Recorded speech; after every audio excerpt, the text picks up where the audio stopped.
Pada kesempatan kali ini, kita akan membahas mengenai penilaian risiko kecurangan. Terdapat beberapa cara agar pemerintah daerah dapat mencegah adanya kecurangan atau korupsi. Salah satu caranya adalah membuat penilaian risiko kecurangan. Sebelum membahas mengenai penilaian risiko kecurangan, mari kita bahas apa yang dimaksud dengan kecurangan dan apa itu risiko kecurangan. Yang pertama, kecurangan atau fraud. Definisi fraud, materi kali ini kita awali dengan pengertian apa yang dimaksud dengan kecurangan atau yang sering kita sebut dengan fraud. Definisi yang menjelaskan mengenai fraud diantaranya menurut ACFE yang didefinisikan sebagai penggunaan kedudukan seseorang untuk memperkaya diri sendiri melalui penyalahgunaan yang disengaja atau penyalahgunaan sumber daya atau aset organisasi.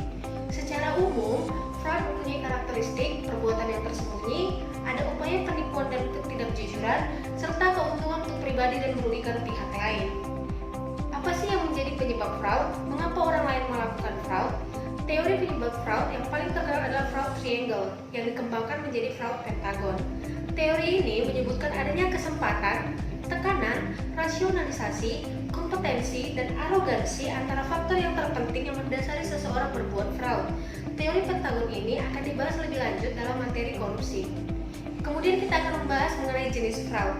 Terdapat beberapa jenis fraud yang tergambar dalam skema kecurangan dan penyalahgunaan wewenang atau yang biasa kita sebut dengan fraud tree. Terdapat 3 skema besar perbuatan fraud. Yang pertama adalah korupsi. Korupsi adalah bagian dari fraud yang marak dilakukan di Indonesia. Untuk definisi serta kasus-kasus korupsi akan dibahas di materi khusus mengenai korupsi. Yang kedua adalah penggelapan atau penyalahgunaan aset. Penyalahgunaan aset ini dapat dilakukan pada aset kas atau aset non-kas. Bentuk penyalahgunaannya pun beragam. Biasanya yang sering ditentukan adalah pencurian, pengeluaran fiktif, penggelapan, pencucian, ataupun disalahgunakan untuk keuntungan pribadi. Dan yang ketiga adalah rekayasa laporan. Rekayasa laporan dapat terjadi pada laporan keuangan ataupun laporan non-keuangan, seperti laporan kinerja dan dimaksudkan untuk kepentingan satu pribadi atau kelompok tertentu. Selanjutnya, kita akan membahas mengenai red flags atau sinyal peringatan fraud. Dari beberapa kasus fraud yang terungkap, terdapat beberapa tanda bila seseorang melakukan fraud. Hal ini biasanya disebut dengan red flags. Yang pertama, red flag yang dilakukan oleh pegawai atau karyawan ditandai dengan ciri-ciri: 1. Perubahan gaya hidup pegawai, menggunakan mobil mewah, rumah mewah, dan pakaian mewah. Yang kedua, adanya hutang yang besar dan masalah hutang. Yang ketiga, adanya perubahan perilaku, jadi peminum ataupun penjudi. Yang keempat, tingginya perputaran pegawai, khususnya yang terkait dengan fraud atau kecurangan. Yang kelima, menolak mengambil cuti. Dan yang keenam, tidak ada pembagian kerja untuk area yang rawan dengan kecurangan. Yang kedua adalah red flags yang dilakukan oleh manajemen. Hal ini ditandai dengan ciri-ciri. Yang pertama, manajemen enggan memberi informasi kepada auditor. Yang kedua, keputusan manajemen didominasi oleh individual atau sekelompok kecil orang. Yang ketiga, adanya kelemahan lingkungan pengendalian. Yang keempat, mempunyai rekening dengan jumlah yang tidak wajar. Yang kelima, adanya transaksi yang besar pada akhir tahun. Misalnya, adanya penurunan saldo kas yang drastis, adanya program kompensasi di luar proporsi yang sebenarnya. Yang keenam, adanya kontrak jasa yang tidak ada produk ataupun hasilnya. Yang ketujuh, banyaknya dokumen yang difotokopi dan hilang. Selanjutnya kita akan membahas apa yang menjadi peran BPKP atas fraud yang terjadi di pemerintahan. Selama ini, BPKP secara terus-menerus telah melaksanakan strategi pemberantasan fraud dengan pendekatan edukatif, preventif, dan represif. Secara konsepsi, pendekatan tersebut dapat dijelaskan sebagai berikut. Yang pertama, upaya edukatif. Upaya ini dilakukan untuk meningkatkan kepedulian individu agar dapat berperan dalam memerangi fraud melalui pengetahuan mengenai definisi fraud serta dampak yang terjadi untuk fraud tersebut. Hal ini dilakukan agar fraud dapat dicegah oleh individu di luar organisasi ataupun di dalam organisasi. Yang kedua, upaya preventif. Upaya ini adalah tindakan untuk mencegah, menangkal, dan memudahkan mendeteksi potensi kejadian fraud karena dampak fraud bagi individu, masyarakat, dan organisasi yang sangat berbahaya. Yang ketiga, upaya represif. Apabila belum ataupun tidak dapat mencegah, organisasi hendaknya dapat segera mendeteksi, menginvestigasi, dan menindaklanjuti fraud sesuai dengan ketentuan yang berlaku. Upaya represif dapat melakukan deteksi dan penanganan kasus fraud bukanlah tujuan akhir. Justru sekarang ini lebih mengedepankan upaya preventif. Tindakan represif dilakukan kepada pelaku fraud untuk memberikan shock terapi dan efek jera. Namun, untuk mencegah berulangnya kejadian tersebut, maka harus disertai dengan upaya preventif yang sistematis guna mengurangi peluang fraud, mengakar kebenaran, dan menghambat nilai pelaku fraud. Upaya preventif yang sistematis dilakukan dengan beberapa pertimbangan atau alasan sebagai berikut. Yang pertama, jika telah terjadi, fraud mengakibatkan kerugian keuangan yang besar. Yang kedua, pengembalian atas uang negara yang dampak akibat fraud sangat kecil. Yang ketiga, kasus fraud merusak reputasi baik institusi maupun individu. Yang keempat, proses litigasi menyita waktu dan biaya, baik bagi aparat hukum maupun calon tersangka. Yang kelima, kejadian fraud yang tidak terungkap semakin memberi peluang pelaku fraud untuk menutup-nutupi tindakannya dengan kecurangan yang lain. Salah satu upaya BPKP dalam pencegahan fraud atau korupsi adalah memadukan upaya edukatif dengan upaya preventif dengan cara memfasilitasi pemerintah daerah dalam melakukan penilaian risiko fraud yang terjadi di dalam instansinya.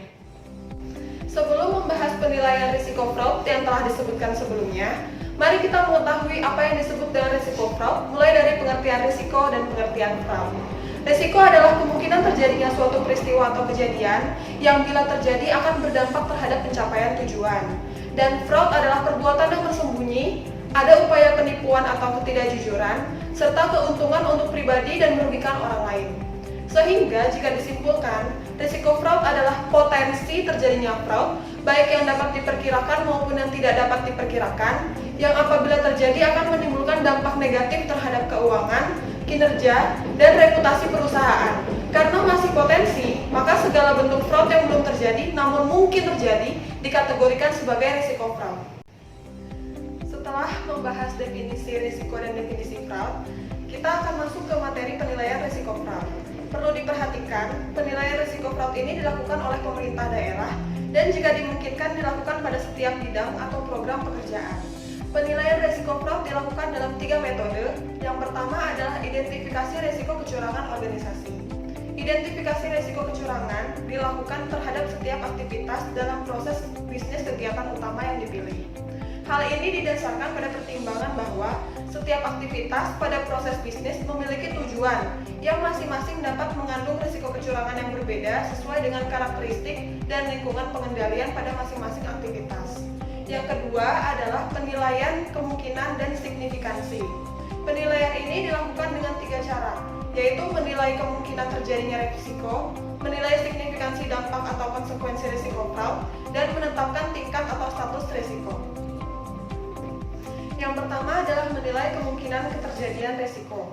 Menilai kemungkinan keterjadian dari setiap risiko kecurangan adalah proses yang subjektif, sehingga memerlukan pertimbangan dalam memberikan nilai kemungkinan keterjadian tersebut. Risiko kecurangan tidak selalu memiliki kemungkinan keterjadian yang sama. Pada proses penilaian risiko kecurangan ini, kemungkinan keterjadian kecurangan dikelompokkan dengan menggunakan 5 kategori. Yang pertama adalah sangat jarang, yang kedua adalah jarang, yang ketiga adalah kadang-kadang, yang keempat adalah sering, dan yang kelima adalah sangat sering seperti terlihat dalam tabel berikut ini. Kemungkinan sangat jarang, tandanya adalah mungkin terjadi lebih dari 5 tahun ke depan. Hal ini akan dimasukkan dalam skala 1. Kemudian, untuk kemungkinan yang jarang, itu tandanya adalah mungkin terjadi sekali dalam 3-5 tahun ke depan. Akan dimasukkan dalam skala 2. Untuk kadang-kadang, itu kejadiannya adalah mungkin terjadi sekali dalam 2 tahun ke depan.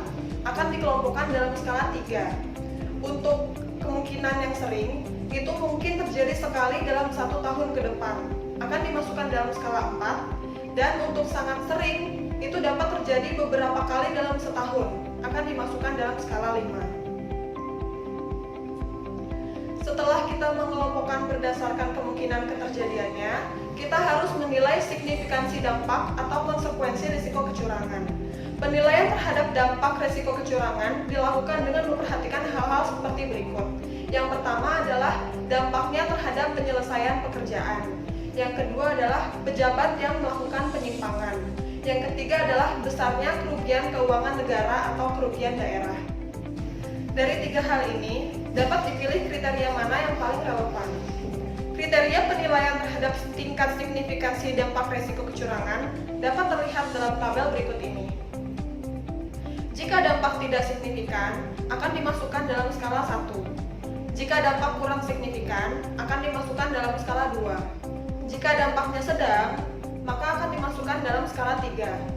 Jika dampaknya signifikan, akan dimasukkan dalam skala 4. Dan jika dampaknya sangat signifikan, akan dimasukkan dalam skala 5. Setelah kita mengetahui dampak dari resiko tersebut, kita harus menetapkan tingkat atau status resikonya. Berdasarkan hasil penilaian terhadap kemungkinan keterjadian dan dampak atau konsekuensi dari resiko, suatu resiko kecurangan dapat ditentukan tingkat dan status resikonya, sehingga dapat dihasilkan suatu informasi untuk menciptakan desain pengendaliannya. Status risiko diperoleh dari perkalian antara kemungkinan dan dampak yang kita analisa sebelumnya. Status risiko ini menjadi dasar menetapkan respon terhadap risiko kecurangan. Jika nilai status risiko menghasilkan angka yang berwarna merah dalam tabel ini, maka diperlukan pengendalian dari dalam organisasi untuk mencegah agar fraud tersebut tidak terjadi.